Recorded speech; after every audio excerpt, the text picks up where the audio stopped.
নমস্কার বন্ধুরা, happy with Tutun চ্যানেলের সকল দর্শকদের বন্ধুদের স্বাগত। আজ বেশ কয়েকদিন বাদে একটু লং ভিডিও করছি। খুব বেশি বড় ভিডিও করব না, চলে এলাম একটু আড্ডা দিতে, কিছু কথা শেয়ার করতে আপনাদের সাথে। আশা করি আপনারা সবাই ভালো আছেন। আমাদের বাড়িতে পরিবারের অধিকাংশ মানুষই এখন প্রচণ্ড অসুস্থ। প্রত্যেকের সর্দি জ্বর, এত সবাইকার বাড়াবাড়ি শরীরের অবস্থা হয়েছে। ছোট পুচকেটা অবধি, পুচকেটা আজকে মামার বাড়ি গেছে, আর মা গেছেন ওনার বাপের বাড়িতে, কালী পুজো আছে। বাবার শরীর তো দুদিন ধরে সর্দি জ্বরেতে পড়ে আছে, আর আমার তো আগের থেকে অনেকটাই বেটার আছি। আমি তো রোজই রুগী। আসলে সেজে গুজে পরিপাটি হয়ে কখনোই আমি অত ভিডিও করতে আসি না। এখন যে দেখছেন নর্মালভাবেই। এত গরম পড়েছে, মাথায় বেশ করে তেল দিলাম, দিয়ে চুলটাকে শক্ত করে বাঁধলাম। ছোট ছোট চুল তো, পাখার হাওয়াতে উড়ে যেন সেই অ্যান্টেনার মতন হয়ে রয়েছে সব সময়। আজকে ছেলে গেছিলো মামার বাড়ি, গাছের লিচুগুলো খুব পেকেছে, বাবা বললো একদিন গিয়ে দিয়ে আসতে। আমারও যাওয়ার কথা ছিল, কিন্তু বাড়িতে প্রত্যেকের শরীরটা খারাপ, আমারও শরীর খারাপ, আর গরমে ইচ্ছে করলো না। যেহেতু 2 তারিখ থেকে ইচ্ছে আছে ডিউটিতে জয়েন করব, সেই জন্য ভাবলাম যে আবার যদি শরীরটা খারাপ হয়, তাই আর রিস্ক নিলাম না, ছেলেকেই পাঠালাম। একটু লাল শাক জমি, একটু পাট শাক, গাছের লিচু, গাছের বেগুন, এই সমস্ত কিছু পাঠিয়েছিলাম মায়ের জন্য।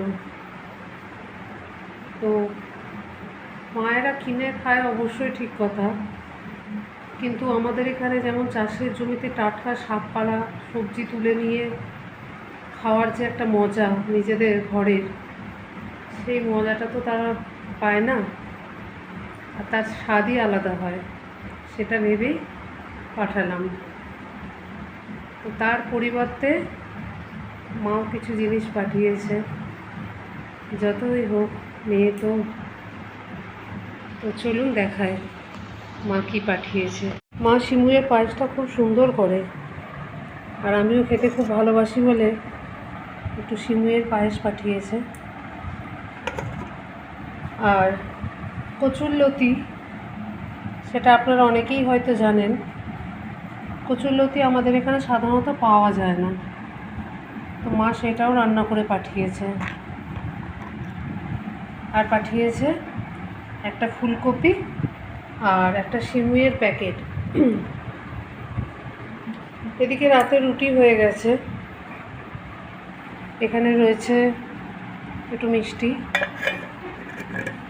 আর দুপুরবেলায় একটু আলু পটলের তরকারি হয়েছিল, সেটা একটু ছিল, ওটাকে গরম করে নিয়েছি। এই হচ্ছে আজকে রাতের খাবার। রাতের এখন 8:15 বাজে। বাইরে একটু বিদ্যুৎ চমকাচ্ছে, শুনছিলাম আজকালের মধ্যে নাকি কালবৈশাখী বা বৃষ্টি হতে পারে।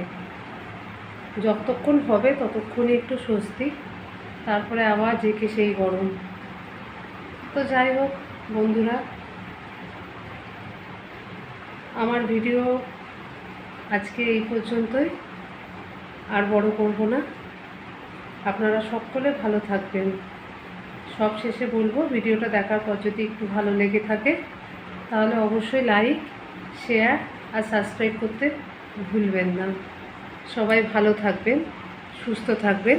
শুভরাত্রি। বন্ধুরা, একটা কথা যেটা ভিডিওতে বলাই হলো না, মন চাইছে বলতে, সেটা হলো মায়ের বিকল্প সত্যিই কিছু হয় না। মা মাই তো না, যেটা আমি নিজেও একটা মা, সেটা ভালোভাবেই উপলব্ধি করছি।